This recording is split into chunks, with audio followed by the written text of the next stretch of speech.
देवताओं का हिमालय के पास जाना और उनसे सत्कृत हो उन्हें उमाराधन की विधि बता, स्वयं भी एक सुंदर स्थान में जाकर उनकी स्तुति करना। नारद जी बोले, महामते, आपने मेना के पूर्व जन्म की यह शुभ एवं अद्भुत कथा कही है। उनके विवाह का प्रसंग भी मैंने सुन लिया। अब आगे के उत्तम चरित्र का वर्णन कीजिए।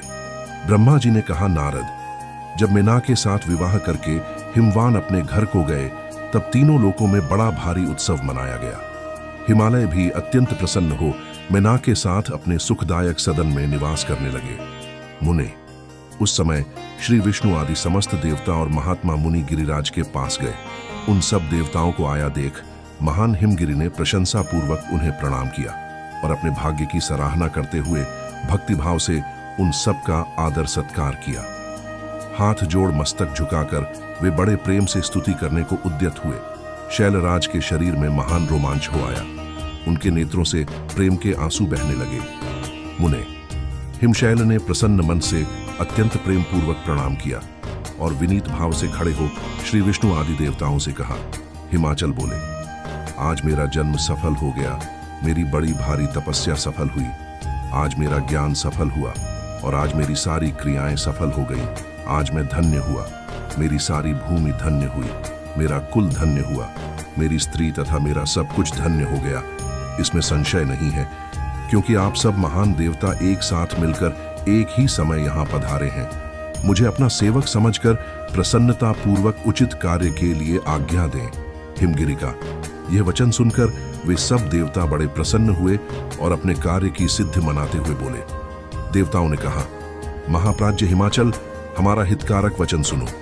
हम सब लोग जिस काम के लिए यहाँ आए हैं उसे प्रसन्नता पूर्वक बता रहे हैं। गिरिराज, पहले जो जगदम्बा उमा दक्ष कन्या सती के रूप में प्रकट हुई थीं और रुद्रपल्ली होकर सुदीर्घ काल तक इस भूतल पर क्रीड़ा करती रहीं, वे ही अंबिका सती अपने पिता से अनादर पाकर अपनी प्रतिज्ञा का स्मरण करके यज्ञ में शरीर त्याग अपने परम धाम को पधार गई। हिमगिरे, वह कथा लोक में विख्यात है और तुम्हें भी विदित है।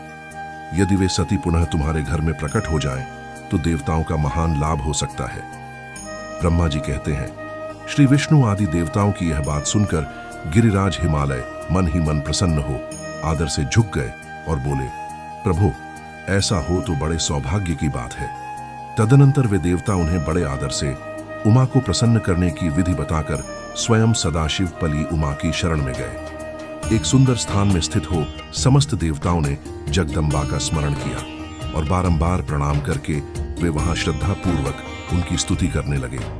देवता बोले, शिवलोक में निवास करने वाली देवी उमे, जगदम्बे, सदाशिव प्रिय, दुर्गे, महेश्वरी, हम आपको नमस्कार करते हैं।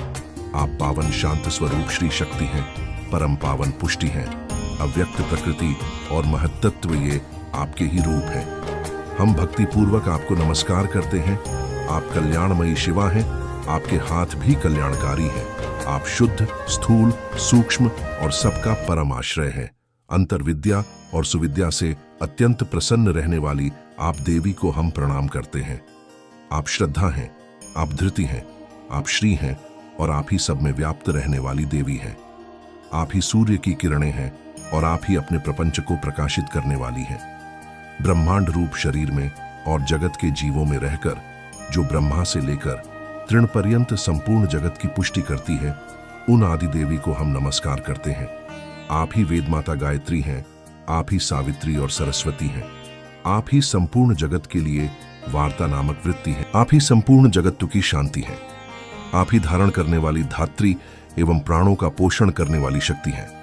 आप ही पांचों भूतों के सारतत्व को प्रकट करने वाली तत्व स्वरूपा है। आप ही नीतिज्यों की नीति तथा व्यवसाय रूपिणी है। आप ही सामवेद की गीति है। आप ही ग्रंथि हैं। आप ही यजुर मंत्रों की आहुति हैं।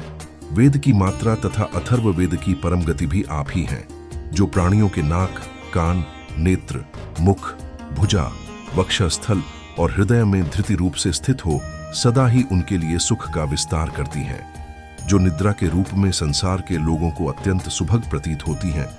वे देवी उमा जगत की स्थिति एवं पालन के लिए हम सब पर प्रसन्न हों।